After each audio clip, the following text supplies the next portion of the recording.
लिया जाए 150 आपके यहाँ ब्राह्मण आ गए, तो सबके तो चरण नहीं छुए जा, वो नहीं धुल सकते, तो क्या इसमें लिखा है? इसमें लिखा है कि उनमें से कोई एक विशेष है, उनके चरण पखार लीजिए तो सबके पाम पखारने का फल मिल जाएगा। मान लिया जाए आपके घर में कोई गुरु आया, एक उदाहरण के तौर पर, गुरु के साथ 50 चेले और आ गए, तो यह बिल्कुल जरूरी नहीं है कि उन पूरे 50 के ही चरण धोए जाएं। इस ग्रंथ में लिखा है, जो महात्मा पुलस्त ने कहा था, पिताजी यदि किसी एक प्रमुख के चरण धो लिए जाए तो सबकी चरण वंदना हो जाती है। तो विधाता ब्रह्मा जी ने कहा कि अब ऐसा कैसे पता लगे कि इन तीर्थों में सबसे प्रमुख कौन सा है, कौन है इनमें सबसे प्रमुख जिसके चरण धो लें? तो यत्र गंगा गया काशी पुष्करम नेमिषम तथा, हरिद्वार भी गया था, ब्रह्मा जी की देहली पर हरिद्वार भी गया, गया धाम गया, गया जी बिहार वाला गया, पितृमोक्ष नगरी, ये भी तीर्थ गया। यत्र गंगा गया काशी पुष्करम नेमिषम तथा, श्री पुष्कर जी गए राजस्थान वाले, ये भी गए ब्रह्मा जी के यहाँ। नेमिषम तथा, नेमिषारण बड़ा अद्भुत तीर्थ है, जिसके पेड़ों पर दिए जलते हैं। मनु जी महाराज ने यहीं 23,000 साल तक तप किया।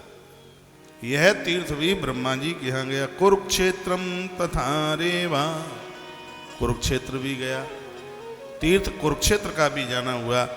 और अमरकंटक, जहाँ से रेवा नदी नर्मदा प्रकट होती है, अमरकंटक का भी वहाँ पहुँचना हुआ।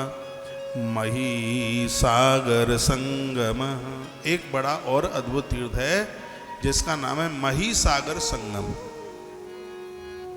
महिसागर संगम, ये भी तीर्थ का वहां पर पहुंचना हुआ। और भी करोड़ों करोड़ों तीर्थ वहां पर पहुंचे। अब ये कहा जा रहा था कि चरण किसके धो लिए जाएं। किसी ने कहा था कि प्रयाग के चरण धो लो, किसी ने कहा था गया जी के चरण धो लो क्योंकि पितर मुक्त हो जाते हैं, किसी ने कहा विश्वनाथ बैठे हैं काशी में, तो कोई आत्महत्या करके भी मरता है तो उसका उद्धार हो जाता है, इसलिए काशी तीर्थ बड़ा है, काशी के चरण धो लीजिएगा, ये बोला जा रहा था।